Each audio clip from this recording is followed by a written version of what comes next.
Solomon River Valley, Kansas, September 1884. The cottonwoods along the river had turned a brittle, buttery yellow, and the air carried the first clean hint of frost. On the plains, this was the season of final preparation, of banking sod against foundations and chinking the last gaps in cabin walls with a mixture of mud and prairie grass. It was a season of hammering, sawing, and stacking. But Andrei Munteanu was not hammering, he was stitching. With a heavy sailmaker's needle and waxed linen thread, he sat on a low stool, his back to the wind, methodically sewing together enormous, lumpy quilts. They were not for a bed, they were for his house.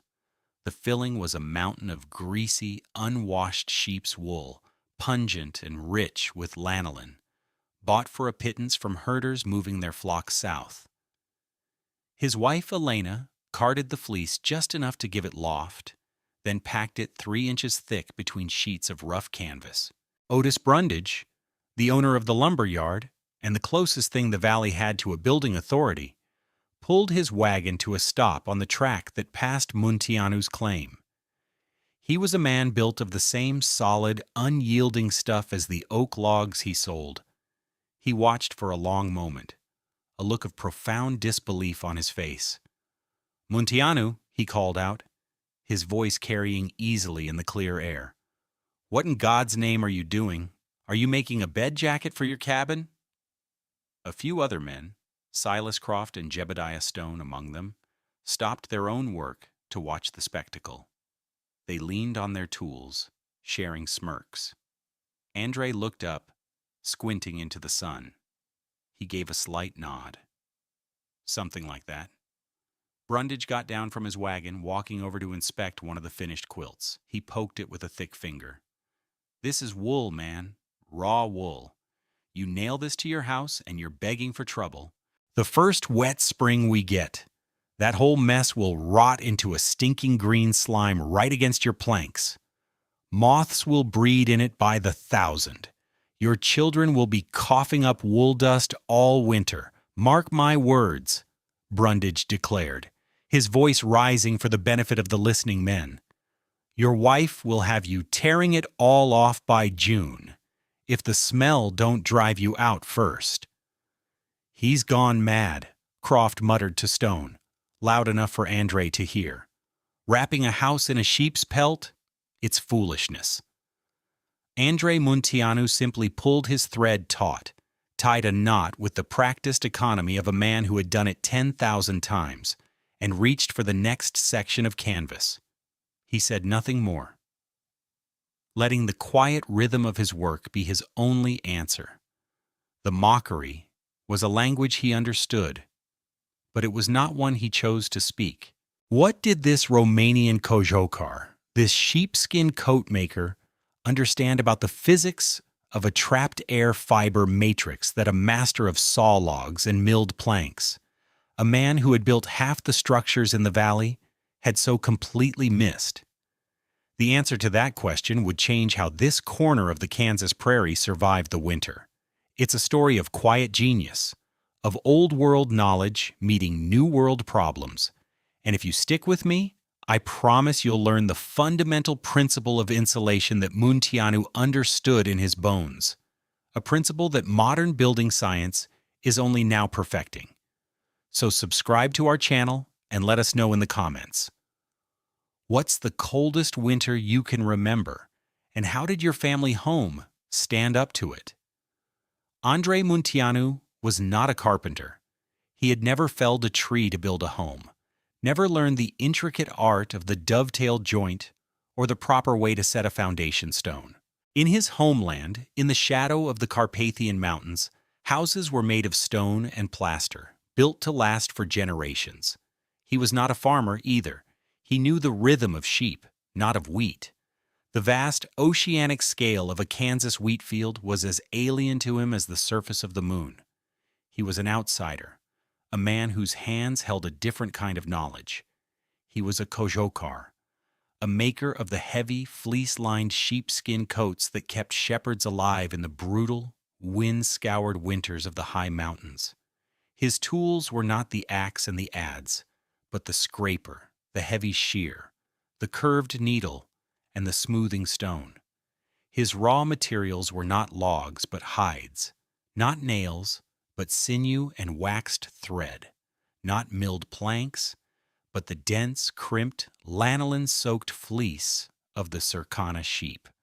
For 20 years he had worked with the singular goal of keeping a man's body heat from escaping into a frozen world. He understood that the enemy wasn't just the cold, but the wind that carried the cold, and the damp that invited it in. He knew how to layer cured hide over thick fleece, stitching them so that the seams themselves were waterproof, sealing them with rendered tallow and birch tar. He knew that the secret to warmth wasn't thickness, but stillness. He had brought his wife, Elena, and their 2 children, Mihai and Sophia, to Kansas for the promise of land, a place to build a life, not just survive one. But their first winter in the hastily built plank cabin had been a brutal education in the physics of failure. The land was generous, but the sky was cruel. That winter had nearly broken them. It wasn't the dramatic blizzards that were the worst, but the relentless, invasive cold that seeped through the very fabric of their shelter.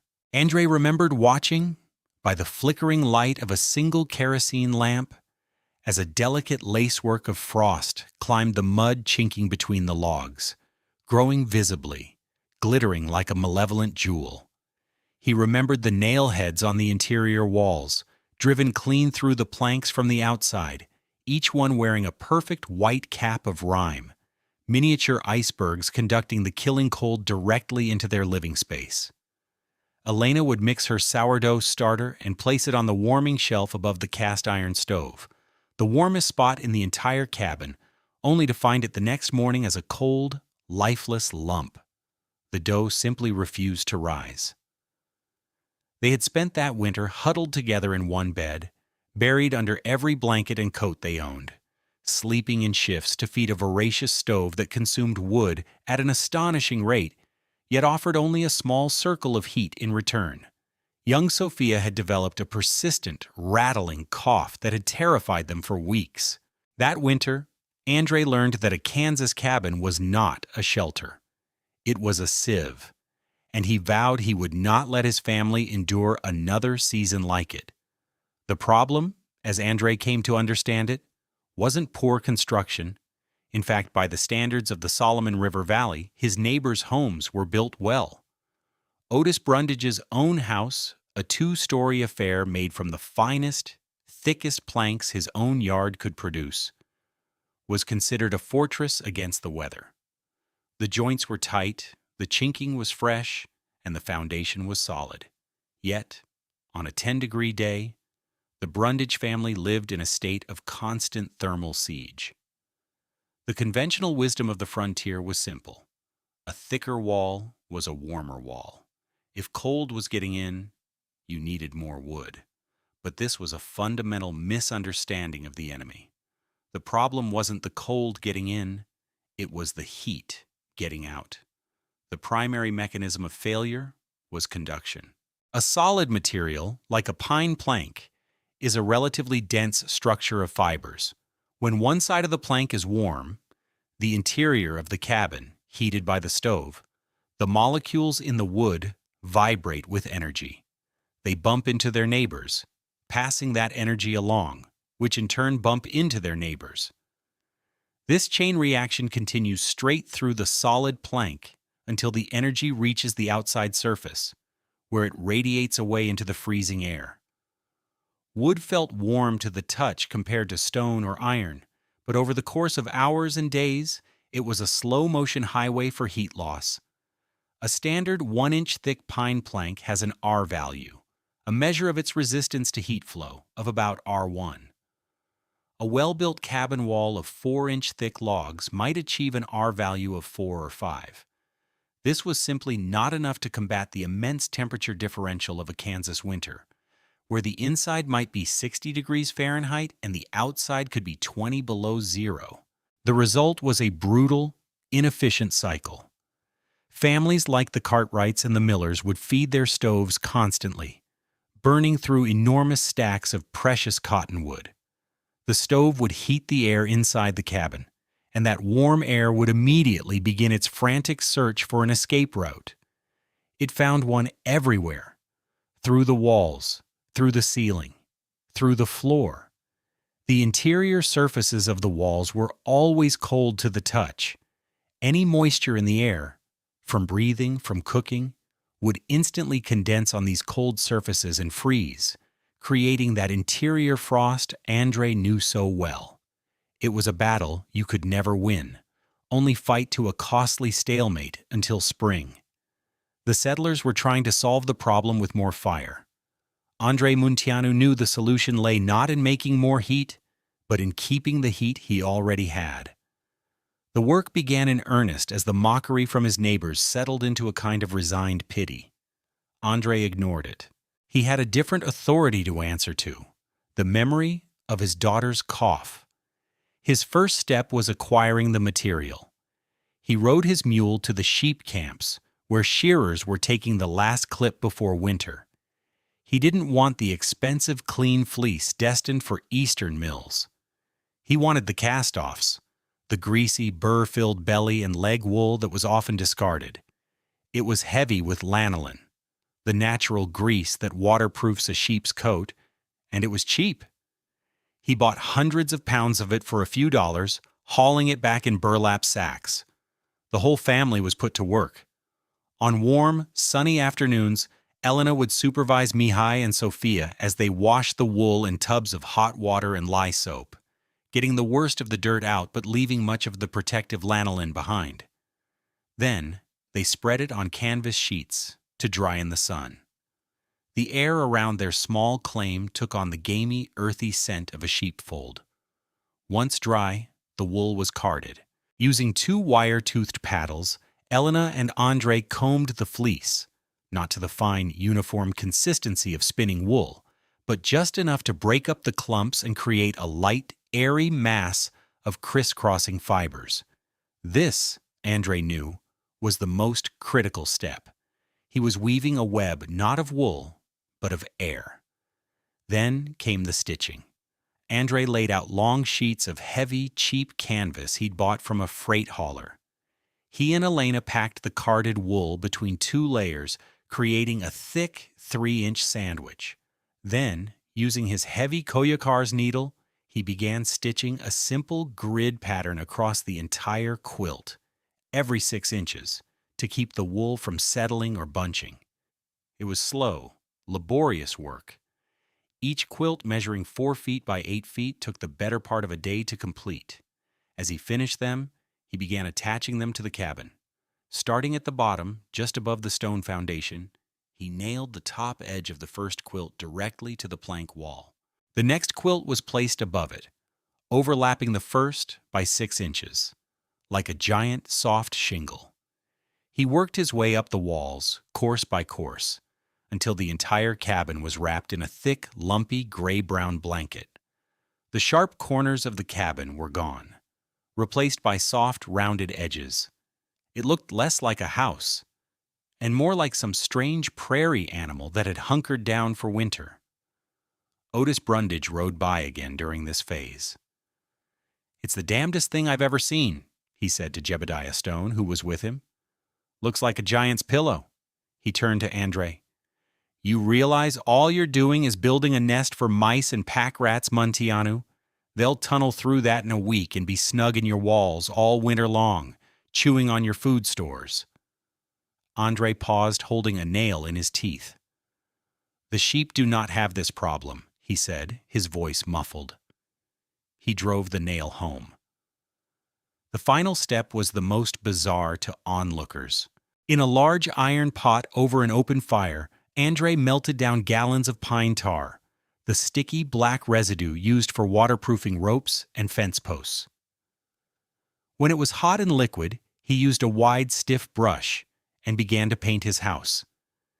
He slathered the hot tar over the entire surface of the wool and canvas quilts, forcing it into the seams and over the canvas faces.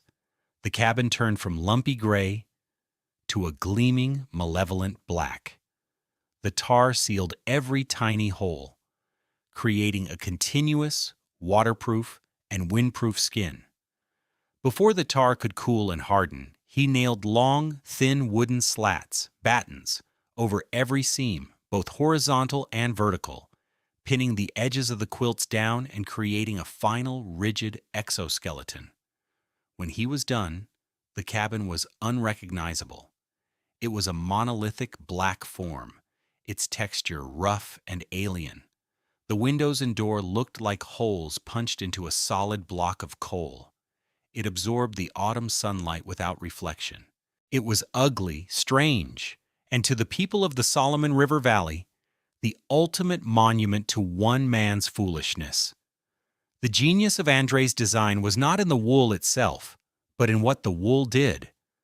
The principle he understood from his years of making coats was simple: still air is one of the most effective insulators on the planet. The challenge is keeping it still. Heat moves in three ways: conduction, through direct contact; convection, through the movement of air or liquid; and radiation, through electromagnetic waves. A standard cabin wall fought a losing battle against conduction, but its bigger enemy was convection in the form of drafts. Cold air would find its way through 1,000 tiny gaps in the chinking and planks, while warm air would leak out. Andrei's wool quilts attacked both problems. The wool fiber's unique structure was the key. Under a microscope, a single strand of wool is not smooth. It's covered in tiny overlapping scales and has a natural helical crimp. When thousands of these fibers are loosely packed together, this crimp and texture create a three-dimensional, chaotic matrix. This matrix is mostly empty space, millions upon millions of microscopic pockets of air. Because these pockets are so small, the air within them cannot move. It is trapped. It cannot form the circulating convection currents that transfer heat. This trapped, still air is the true insulator. The wool is merely the structure that holds it in place. By packing 3 inches of this fiber matrix against his walls, Andrei had created a buffer of still air that was profoundly resistant to heat transfer. Quantitatively, the results were staggering. The R value of his original plank walls was, at best, R4. The R value of his 3-inch wool bat was approximately R12. He had effectively quadrupled the insulating capacity of his walls. He hadn't just added a layer, he had fundamentally changed the thermal dynamics of the structure. The final layer of tar and battens was equally crucial. It served as a primitive but highly effective air and moisture barrier. It stopped the wind completely, preventing it from penetrating the wool and disturbing the trapped air. It also shed rain and melting snow, keeping the wool dry. Wet insulation is useless insulation, because water is an excellent conductor of heat. The tar ensured that his trapped air matrix would remain dry and functional. The structure Brundage had dismissed as a rotting, vermin-infested mess was, in fact, a sophisticated, high-performance building envelope, perfectly adapted to its environment. That winter, the sky fell. In the second week of January, a mass of Arctic air, a phenomenon the old-timers called a Plains Arctic outbreak, slid down from Canada and settled over Kansas. It was not a storm. There was little snow and only a light, keening wind. It was a pure, crystalline cold.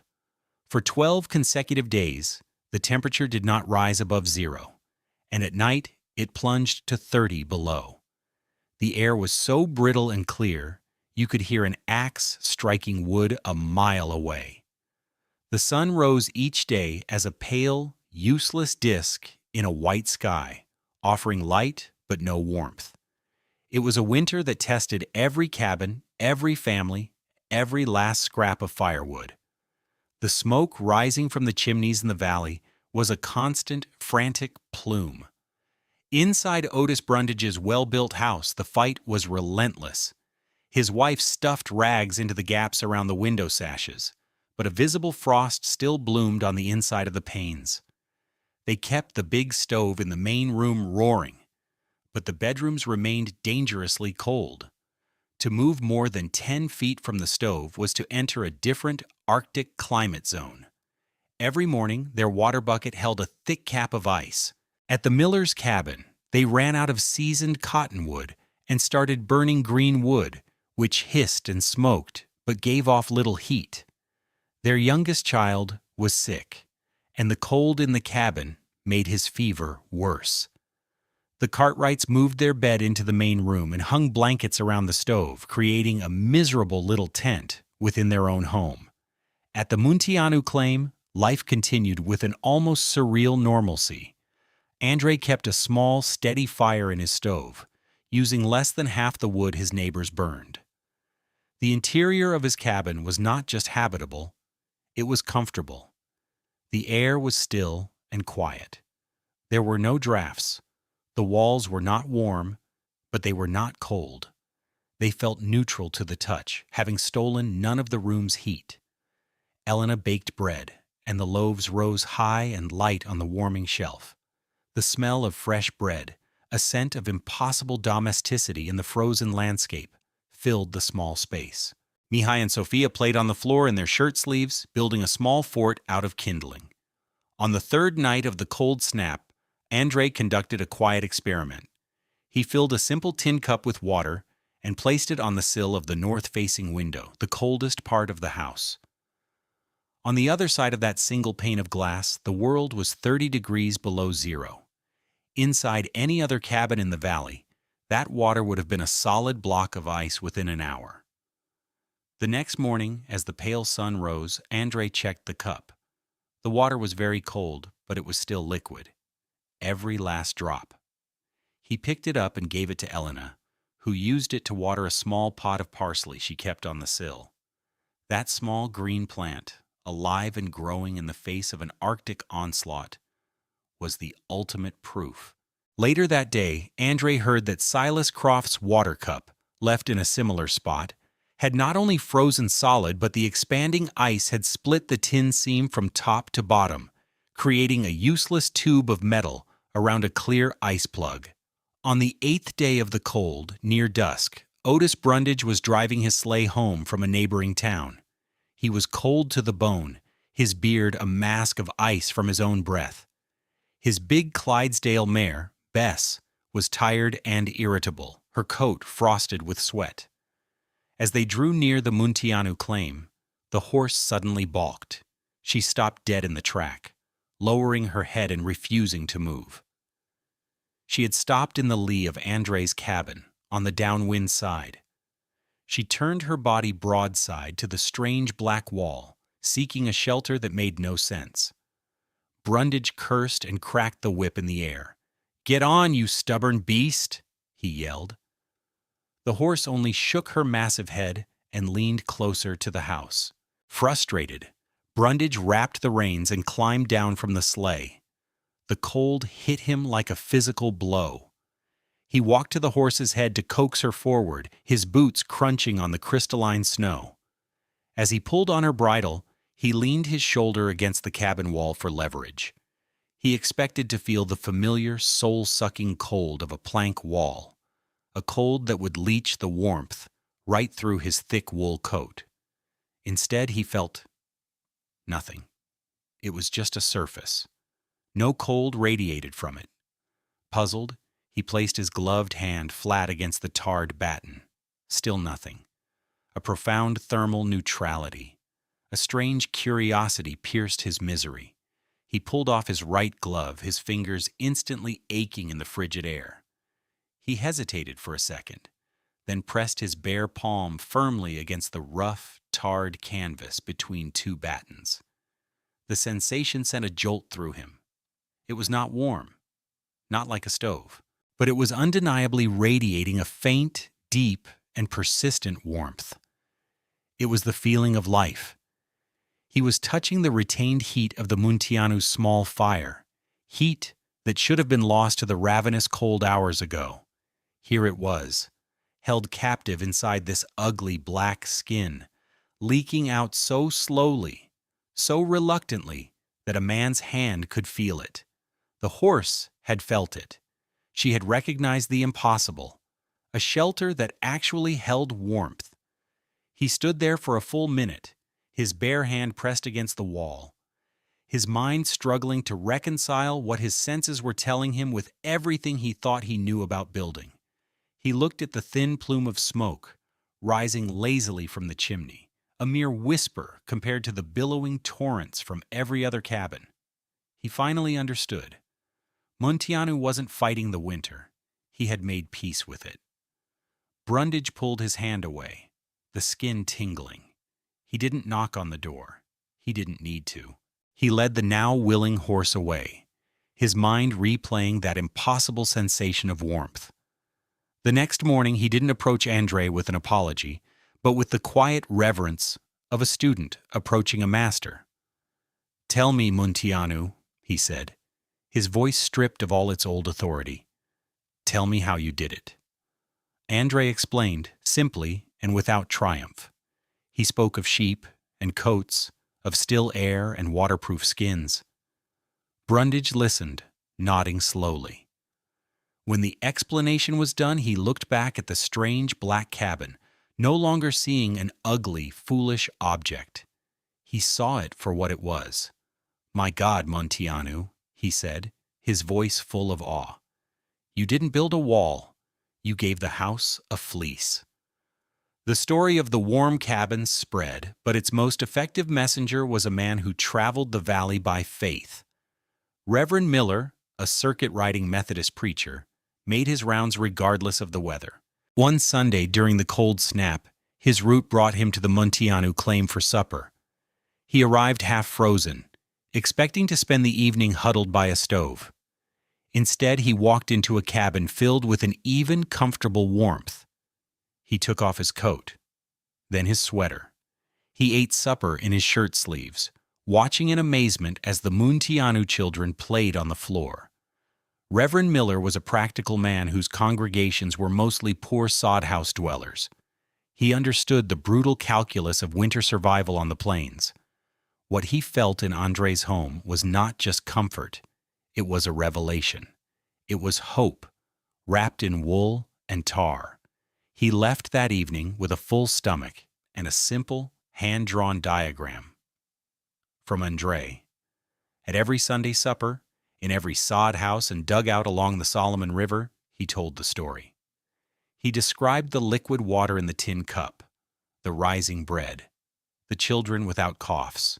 He spoke of it as a form of stewardship, of using God's humble gifts, the fleece of the sheep, the sap of the pine, to protect one's family. For the sod house families who lived in homes that were damp and notoriously hard to heat, the idea was revolutionary. Wool was far cheaper and more available than lumber. By Easter, the idea had taken root. 7 families, inspired by the preacher's testimony and their own hard memories of January, had wrapped their homes, some plank, some sod, in their own versions of Munteanu's fleece. They reported their fuel consumption had been cut in half. The Munteanu wrap, as it came to be known, began its slow, quiet journey across the prairie. What Andrei Munteanu accomplished with his wool, canvas, and tar was a brilliant, intuitive leap of engineering that anticipated modern building science by nearly a century. His stitched wool quilt was a direct ancestor of the fiberglass and mineral wool bat insulation found in homes today. The core principle, using a dense fiber matrix to trap air and slow the transfer of heat, is the foundation of all modern insulation technology. His tar and batten exterior was a primitive but effective version of a modern air barrier or house wrap designed to protect the insulation and stop convective heat loss from wind. He had, without any formal training, created a high-performance building envelope. He saw a house not as a solid fortress, but as a body that needed a proper coat to survive. The great lesson of the frontier was often not one of invention, but of translation. Wisdom from one harsh climate, carried in the hands and mind of an outsider, could be adapted to solve the problems of another.